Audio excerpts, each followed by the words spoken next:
kuasa untuk mengajukan permohonan gugatan adanya cedera janji atau ingkar janji atau dikenal dengan wan prestasi, yang tergugatnya adalah saudara Yusuf Mansur dan kawan-kawan.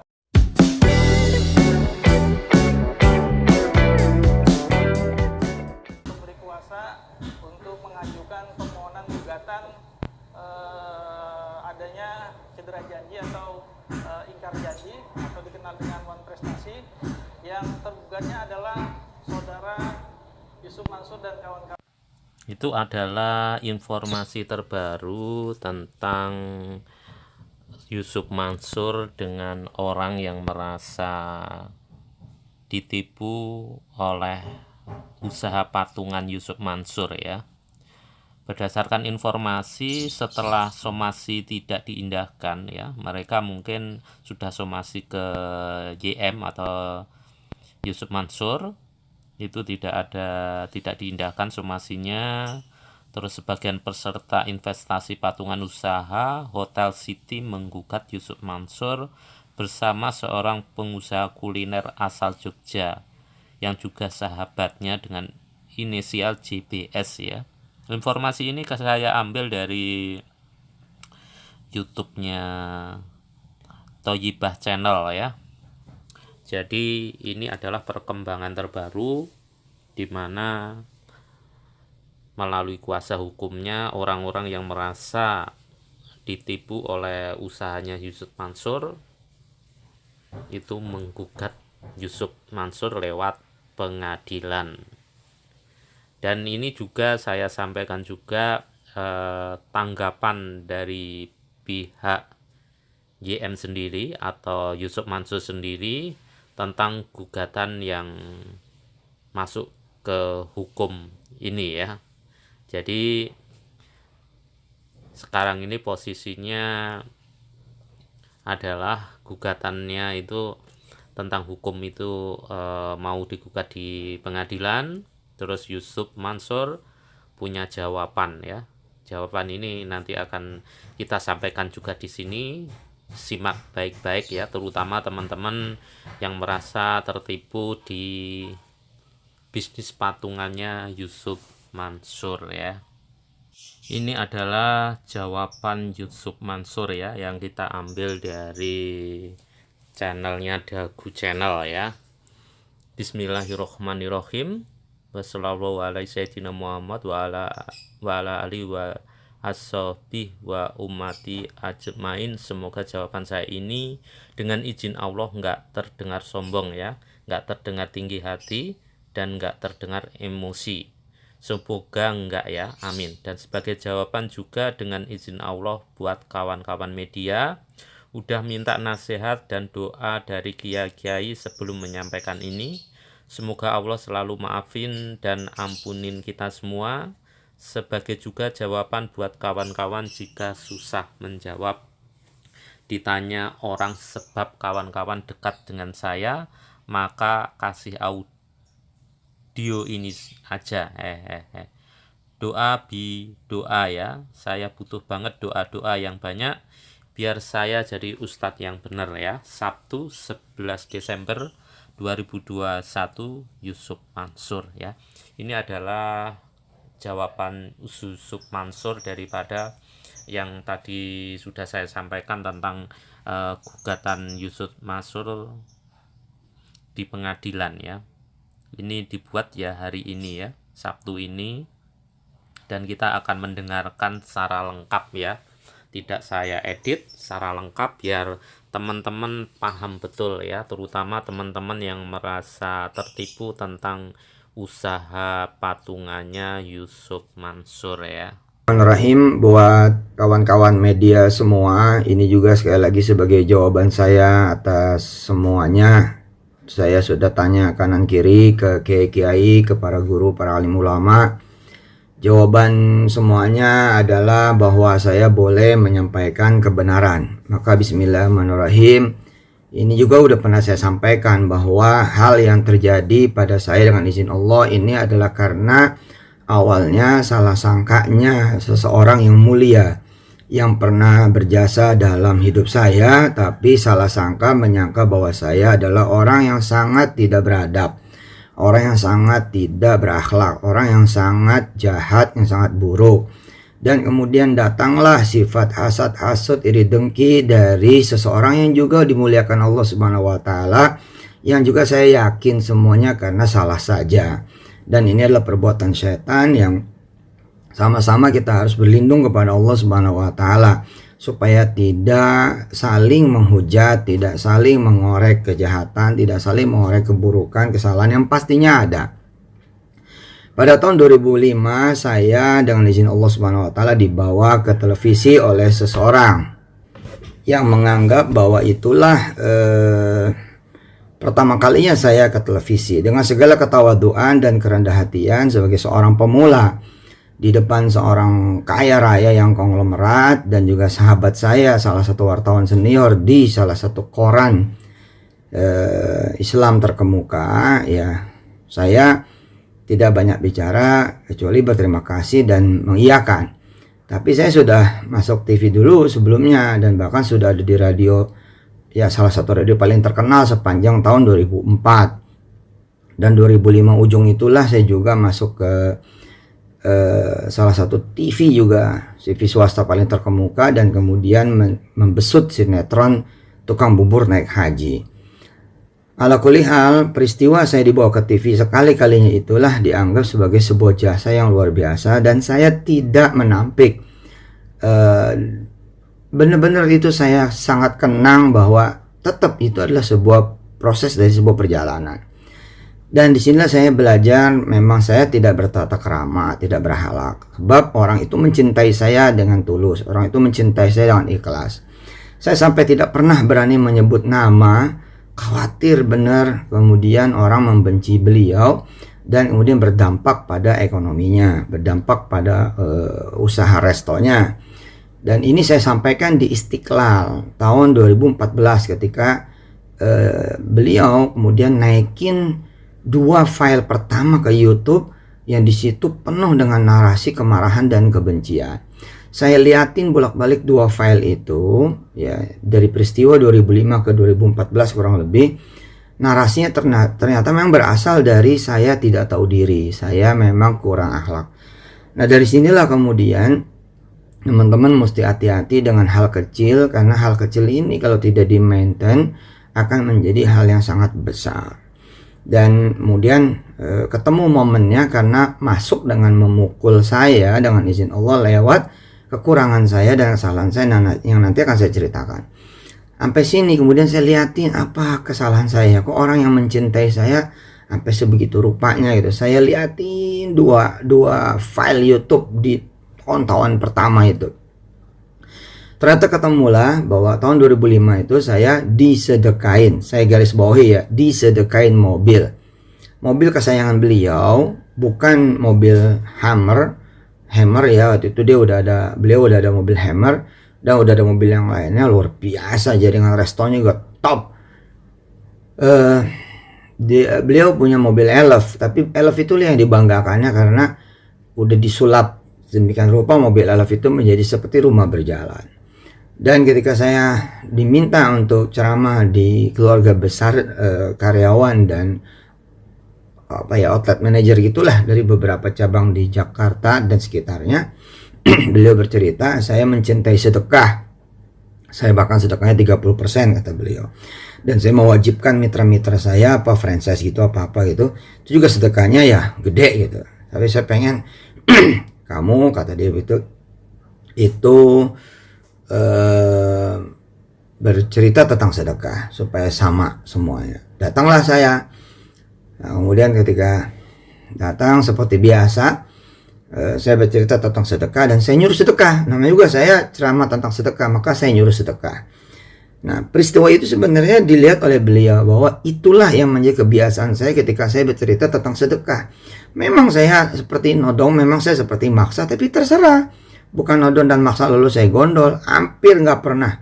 Dari 1999 saya ceramah tentang sedekah sampai kemudian 2021 ini, saya bahkan mempersilahkan teman-teman secara publik bila ada yang benar-benar saya bawa sedekahnya dari acara sedekah, dari acara panitia ceramah lalu saya bicara sedekah, maka ngomong aja. Ada satu aja saya berhenti jadi ustadz. Perasaan saya nggak pernah gitu, hampir nggak pernah, kecuali panitianya emang nggak ada tujuan sedekahnya kemana. Kalau itu ya mau gimana ya, saya terima saja, tapi mengkondisikan enggak. Dan itu beliau tahu persis, karena ketika kemudian saya selesai ceramah tentang sedekah 2005 di salah satu outlet beliau di Bintaro, itu saya suruh sedekah, dan sedekahnya kemana saja dalam bentuk silakan ditulis sedekahnya apa tanpa usah dikasih nama, terus kemudian saya cari kertas, saya bagiin kepada semuanya, dan semuanya mengisi tanpa saya tahu siapa namanya dan bakal kemana. Nah, di salah satu kertas itu ada isinya mobil. Nah, mobil kan nggak mungkin karyawan-karyawannya itu. Terus saya liatin beliau, ini bapak, iya buat kamu nih, buat kamu, buat saya loh, bukan dipinjemin. Dan di hari itu pula mobilnya itu saya sedekain. Nah, di sini letak kesalahannya. Mestinya saya bilang dulu pada beliau, tapi saya nggak bilang. Di pertengahan jalan saya kontak dengan istri saya, waktu itu masih zamannya Ratelindo. Dan saya memang naik motor ketika beliau bilang masih miskin, dan saya terima. Tapi 2001 dengan izin Allah Subhanahu wa taala saya udah matur kiai-kiai juga, boleh nggak menyampaikan ini? Mereka bilang ya sampaikan aja sebagai sebuah kebenaran. Nah, 2001 saya itu udah sedekah mobil. Bukan berarti saya datang 2005 itu ada motor. Nah, ini saya hati-hati ngomong begini nih, takut sombong gitu. Tapi ya bismillah, ini saya sampaikan. Kemudian 2003 udah pakai Mercy dengan izin Allah, bahwa saya datang pakai motor. Ya saya emang suka motor, saya juga anak motor itu ya, lagian deket ngapain juga bawa mobil itu dari daerah Bilangan Ciledug Cipondo ke Bintaro, macet lah, mendingan naik motor gitu, bisa lewat kampung ke kampung gitu kan. Nah, hari pertama 2005 itu saya disedekain mobil, hari itu juga saya sedekain lagi, dan mobil itu sampai sekarang masih ada. Nah, katanya mau diperkarakan lagi tuh mobil sebagai perkara baru ya, dari 2000 sekian belas.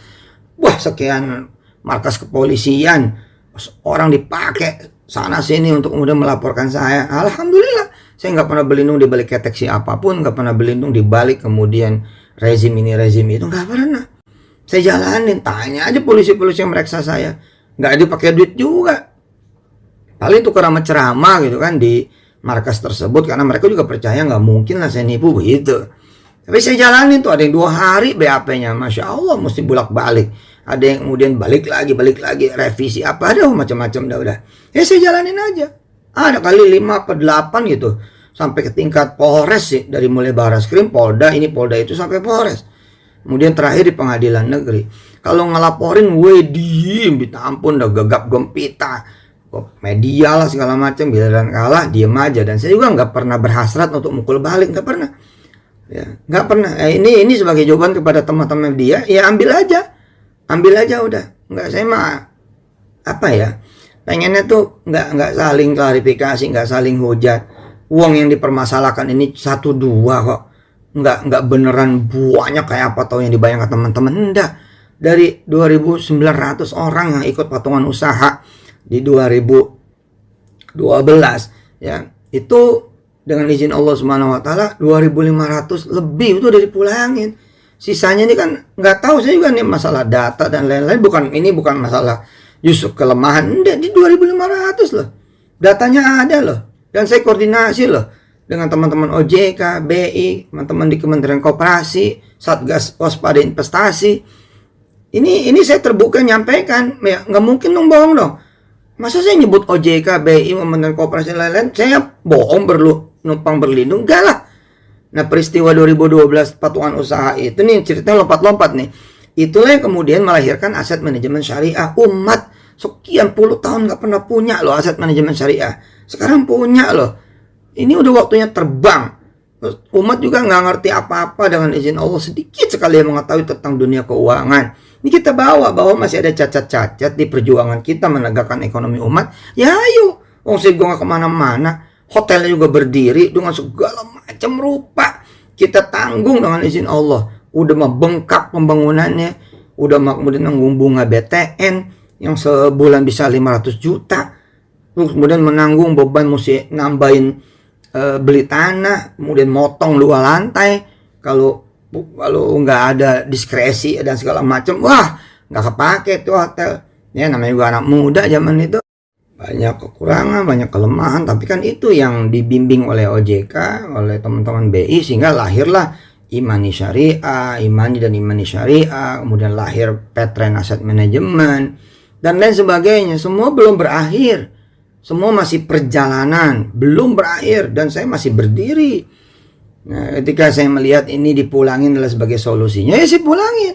Rentang dari 2012 sampai 2021 saya dengan kawan-kawan dengan izin Allah memulangkan loh 2.500 lebih loh. Masa nggak jadi sebuah pembuktian bahwa ada yang belum dipulangin. Nah ini yang kelihatannya dirawat, jadi kayak nggak kepengen dipulangin, nggak boleh dipulangin. Ada yang minta ganti 1,8 miliar dari investasi 10 juta. Yang terakhir nih gugat lagi ke pengadilan negeri, satu orang 2,5 juta apa 5 juta gitu, minta gantinya sampai 80 jutaan sekian sampai 100 juta.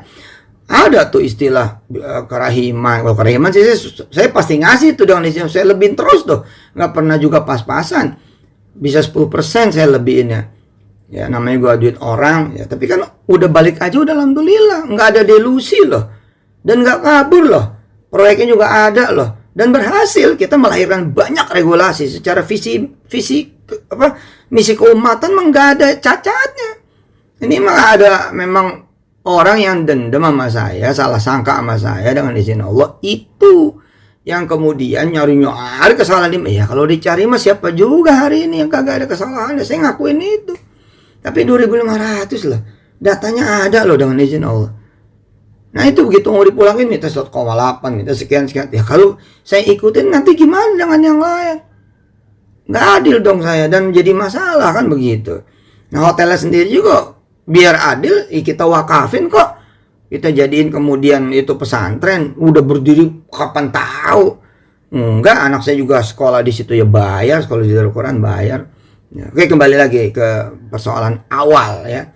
Ini udah pernah saya sampaikan loh sebenarnya, cuman nggak rame kan kalau kebenaran mah, tapi kalau begitu mah pasti rame. Izin Allah Subhanahu Wa Taala, mudah-mudahan ini tidak mengurangi pahala dan kebaikan dari siapapun ya, dari beliau, dari saya, dari siapa aja yang terlibat, kan semua maksudnya baik.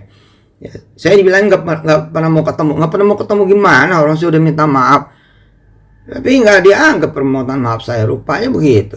Kemarin laporan polisi minta dicabut, saya cabut, tapi begitu saya cabut narasinya begitu lagi. Padahal udah ada surat permohonan dan permintaan maaf yang ada di Bareskrim, surat itu. Gak pernah tuh saya publish kemana-mana tuh, gak pernah beneran. Malah ceritanya, wah ya udahlah, emang mau begitu. Nah teman-teman media, ini sebagai jawaban juga ya. Silakan, saya agak kurang berkenan ya press conference untuk urusan beginian. Udah ambil aja dari Instagram saya dan Facebook saya. Nah ketika saya disedekain mobil dan saya sedekain lagi, di situ persoalannya. Pertama, saya menganggap ya udah disedekain kan, ya udahlah bukan urusan saya juga gitu. Nah, ketika perpanjangan STNK, nah di situ saya salah, pakai sopir saya. Mestinya kan yang ngomong saya lah, ke beliau yang ngasih, masa sopir saya. Nah, saya enggak dong tuh. Disitulah kurang adab gitu. Nah, saya nggak nyangka ya peristiwa ini kemudian jadi kemana-mana. Nah lumayan bertahun-tahun tuh yang minta sopir saya, minta sopir saya. Saya alhamdulillah tuh 2005 udah pakai Alphard itu. Alphard masih 8 biji kali 2006 tuh. Alhamdulillah izin Allah Subhanahu Wa Taala. Subhanallah dah, rezeki mah bukan main dah, karena sedekah itu luar biasa. Saya begini dianggapnya juga saya pantas aja kaya dari jual agama. Ya ampun, anak-anak saya aja di Darul Quran bayar. Berasa gak sih? Di Darul Quran loh bayar. Allahu Akbar. Hah?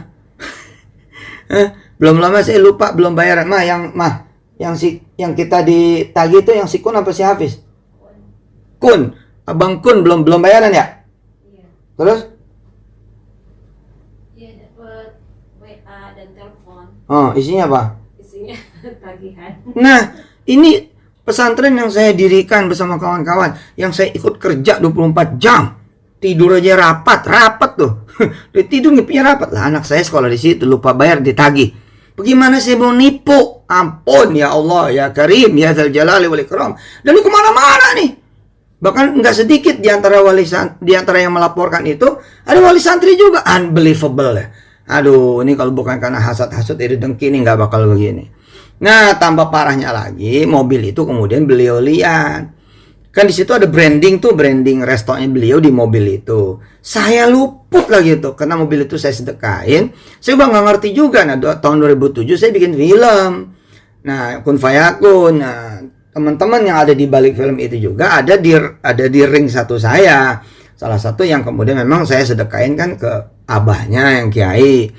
Nah, sama teman-teman begitu saya pulang dari haji, dijemput sama mobil beliau yang sudah tidak ada restonya beliau itu, branding resto beliau di mobil itu, berganti dengan salah satu brand yang serupa gitu loh, tapi brand merek lain. Nah, saya nggak nyangka juga kalau itu akan jadi masalah, dan memang masalah harusnya. Ya saya yang memang nggak belajar. Nah, saya sering bilang ada kesalahan saya. Ya itu kesalahan saya. Kalau soal tipu menipu mah kagak dah. Terus saya dibilang juga soal batu bara, enggak. Dari dulu saya malah ngalah mulu. Saya ikut ganti, ikut bayar di beberapa orang. Ada satu orang malah 23 miliar itu. Saya nggak tahu tuh dari mana bisa ganti itu. Belum yang lain-lain tuh, yang nyelonong ke rumah saya. Tapi kalau sekarang mah enggak lah, saya bilang. Kalau sekarang ada yang mau mempermasalahkan lagi, saya bilang ke polisi aja sih udah. Buktiin di sono aja udah.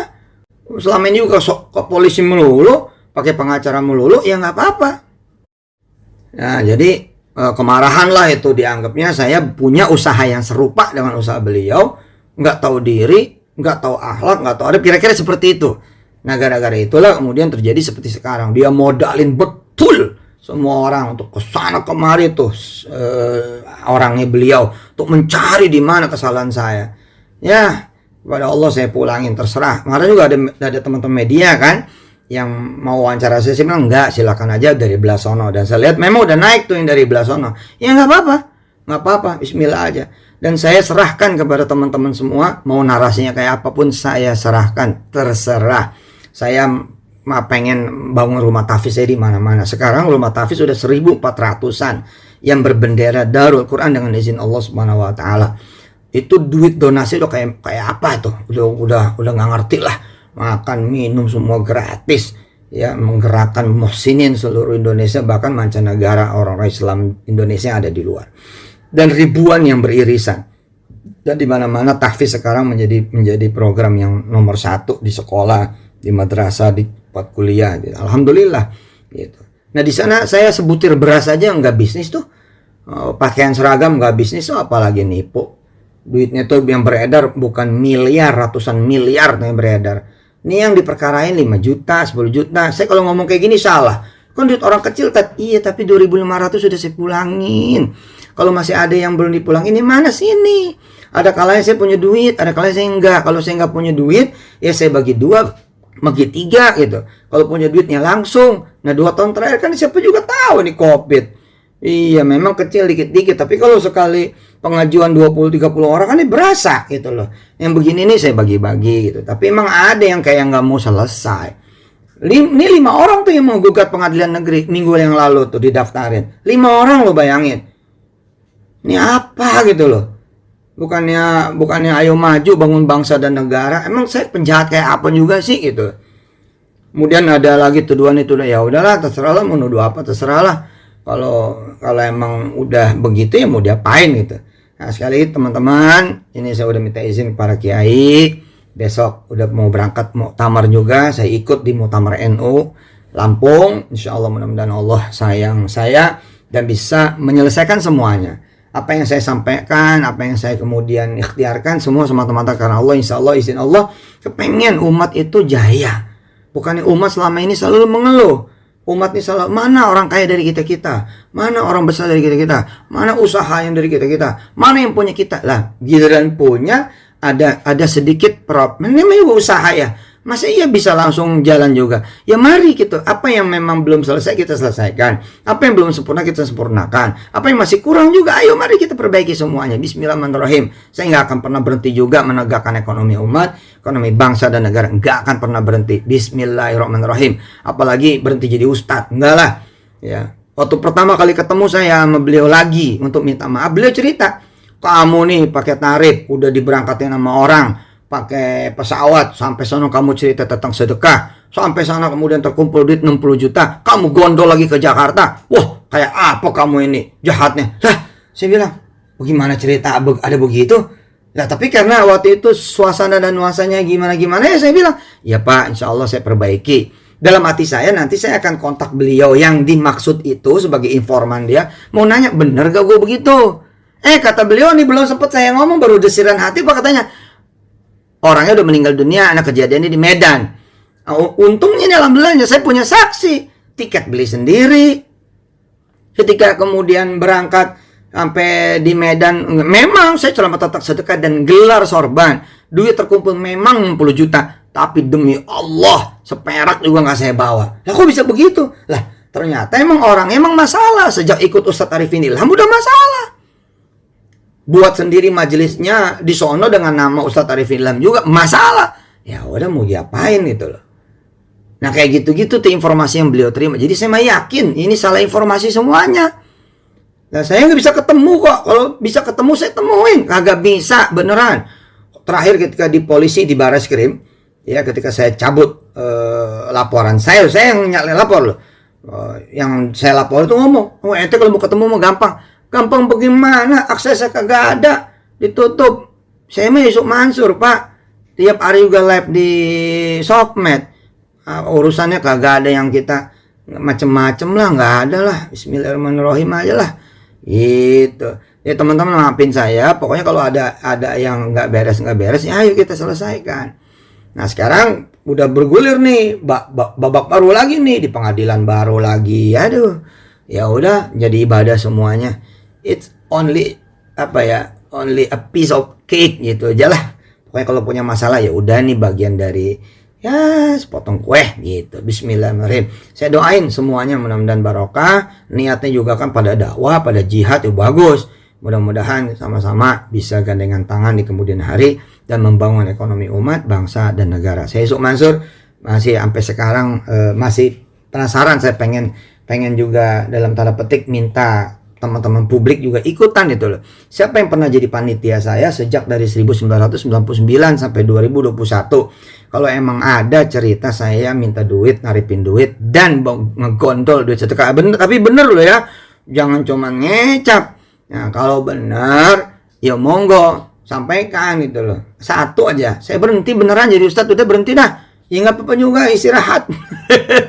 Ya ini semata-mata saya sampaikan, mana buktinya gitu loh. Agak ada bos. Itu. Nah soal saya nipu dan segala macam, enggak lah. Itu kan berangkatnya juga bukan dari bisnis, tapi dari proyek keumatan. Ya tapi mana hasilnya? Yo mari kita selesaikan dong, mari. Memang gampang kata melahirkan aset manajemen? Tanya tuh teman-teman aset manajemen, gak gampang. Lebih gak gampang lagi jalaninnya. Nah ini kan lagi proses semuanya. Bismillahirrahmanirrahim, ntar juga berbentuk. Percaya mau saya. Nih dikit lagi nih ada divestasi ya dari aset manajemen kita ke salah satu perusahaan yang asetnya 300 triliun. Apa enggak itu kemenangan umat? Oh itu kan punya Yusuf Mansur. Aduh Pak, kalau ya saya untung juga buat rumah tahfiz Pak. Ampun dah. Saya mah ngajar tauhid, ngajar iman, Allah dulu, Allah lagi, Allah terus. Kalau pengen mobil apa aja tinggal minta sama Allah. Pengen rumah tinggal minta sama Allah. Duit tinggal minta sama Allah, gampang udah. Ya tapi mana pulangin dong punya duit orang.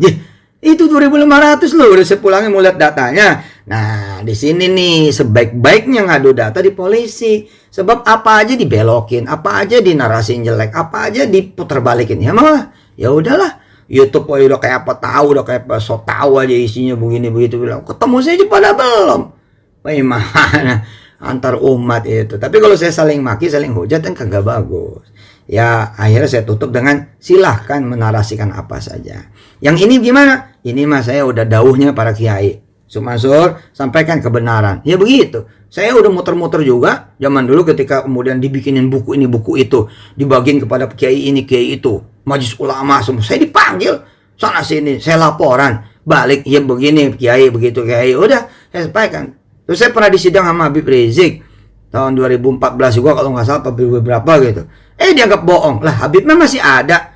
Tanya aja ntar kalau beliau diizinkan sama Allah keluar. Ayo nggak apa-apa, berani saya mah. Nggak ada masalah juga. Nah justru yang minta saya disidang itu kagak datang.